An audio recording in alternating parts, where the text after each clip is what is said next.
નવસારીના જળાશયોમાં પણ નવા નીરની આવક થઈ છે। નવસારી જિલ્લાની નદીઓમાં નવા નીર આવ્યા છે।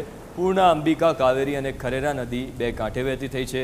ભારે વરસાદ વરસવાના કારણે નદીઓ અત્યારે બે કાંઠે વહી રહી છે અને હજુ તો આગામી 24 કલાક નવસારી જિલ્લાને વરસાદનું રેડ એલર્ટ છે। રેડ એલર્ટ મળતાની સાથે જ વહીવટી તંત્ર પણ સજ્જ બની ગયું છે, કારણ કે દક્ષિણ ગુજરાતમાં ભારે વરસાદની આગાહી છે। નવસારી જિલ્લામાં પડેલા વરસાદને પગલે નવસારી જિલ્લાની લોકમાતાઓ બંને કાંઠે વહેતી થઈ છે। જિલ્લાની અંબિકા, કાવેરી, પૂર્ણા, ખરેરા નદીમાં નવા નીર આવ્યા છે। ખાસ કરીને નવસારી જિલ્લાની લોકમાતાઓ જે ડાંગમાં પડેલા વરસાદની સીધી અસર આ નદીઓ ઉપર થાય છે અને નદીનું જળસ્તર વધે છે।